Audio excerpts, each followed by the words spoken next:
അപ്പോൾ എല്ലാവർക്കും നമസ്കാരം. നമ്മളിപ്പോൾ ഉള്ളത് നമ്മുടെ പത്തനംതിട്ട ടൗണിലാണ്.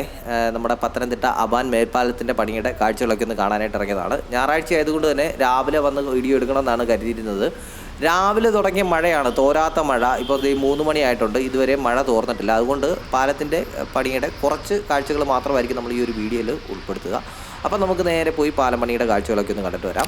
പാലം പണി തകൃതിയായിട്ട് നടക്കുകയാണോ എന്ന് ചോദിച്ചാൽ അതിനുള്ള ഉത്തരം എല്ലാവർക്കും അറിയാവുന്നതാണ്. നമ്മുടെ 2022 തോന്നുന്നു ഇതിൻ്റെ പാലം പണി ആരംഭിച്ചത്. 18 മാസം കൊണ്ട് പണി പൂർത്തിയാക്കണം എന്ന വ്യവസ്ഥയിലാണ് പാലത്തിൻ്റെ പണി ആരംഭിച്ചത്. എന്നാൽ തൊഴിലാളികളുടെ ദൗർലഭ്യവും അടക്കമുള്ള പല കാരണങ്ങൾ കൊണ്ട് പലതവണ ഈ ഒരു പദ്ധതി മുടങ്ങിപ്പോയിരുന്നു. പിന്നീട് 2023 ഡിസംബറിൽ പണികൾ പൂർത്തിയാക്കണമെന്നായിരുന്നു മന്ത്രി വീണ ജോർജ് നിർദ്ദേശിച്ചിരുന്നത്. എന്നാൽ അതിനൊരു പ്രയോജനമൊന്നും ഉണ്ടായില്ല. അതിനുശേഷം 2024 മാർച്ച് വരെ ഇതിൻ്റെ പാലം പണിയുടെ കാലാവധി നീട്ടി നൽകിയിരുന്നു. എന്നാൽ ആ സമയം കൊണ്ട് പോലും പണി പകുതി പോലും പൂർത്തിയാക്കാൻ കഴിയാതെ പോവുകയാണ് ഉണ്ടായത്. അതിനുശേഷം 2025 ഈ ഒരു വർഷം മാർച്ച് 31 വരെ അതിൻ്റെ പാലം പണിയുടെ കാലാവധി നീട്ടി തരണമെന്ന് സർക്കാരിനോട് അഭ്യർത്ഥിച്ചിരുന്നു. അത് ഒക്ടോബർ 31 വരെ പൂർത്തീകരണത്തിനുള്ള കാലാവധി നീട്ടി നൽകിയിട്ടുണ്ട്.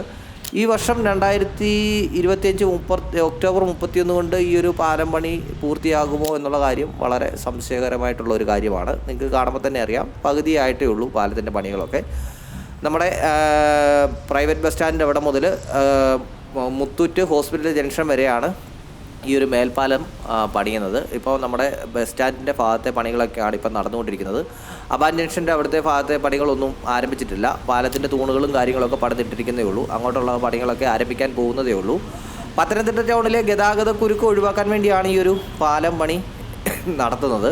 നിലവിലിപ്പം പത്തനംതിട്ട ടൗണിലേക്ക് എത്തിച്ചേരുക എന്ന് പറയുന്നത് വളരെ ദുഷ്കരമായിട്ടുള്ളൊരു കാര്യമാണ്. നിങ്ങൾക്കിപ്പോൾ ഈ ഒരു വീഡിയോ കാണുമ്പോൾ തന്നെ അറിയാം, മഴ പെയ്താൽ കുളമായി കിടക്കുന്ന റോഡാണ്. മഴയില്ലാത്ത സമയത്താണെങ്കിൽ പൊടിയുടെ ശല്യവും. പ്രൈവറ്റ് ബസ് സ്റ്റാൻഡിൻ്റെ ഉൾവശവും കാര്യങ്ങളും എല്ലാം വളരെ നീറ്റായിട്ട് പണി പൂർത്തിയാക്കിയിട്ടിരിക്കുകയാണ്. ഇനി ഈ ഒരു പാലം പണിയുടെ പൂർത്തിയായി കഴിയുമ്പോൾ നമ്മുടെ പത്തനംതിട്ട ടൗണിൻ്റെ മുഖച്ഛായ തന്നെ മാറും എന്നുള്ള കാര്യത്തിൽ യാതൊരുവിധ സംശയവുമില്ല.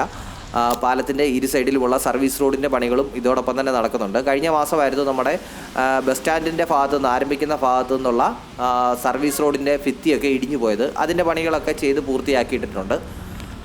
അപ്പം ഈ ഒരു മേൽപ്പാലം വരുന്നതോടുകൂടി തന്നെ നമ്മുടെ ടൗണിൻ്റെ മോശമായി മാറുമെന്നുള്ള കാര്യത്തിൽ യാതൊരുവിധ സംശയവുമില്ല. അപ്പം നമ്മുടെ പത്തനംതിട്ട ടൗണിലെ ഗതാഗതക്കുരുക്ക് ഈ ഒരു മേൽപ്പാലം കൊണ്ട് മാറ്റിയെടുക്കാൻ സാധിക്കുമെന്നുള്ള കാര്യങ്ങളൊക്കെ ഒന്ന് കമൻറ്റ് ചെയ്യുക.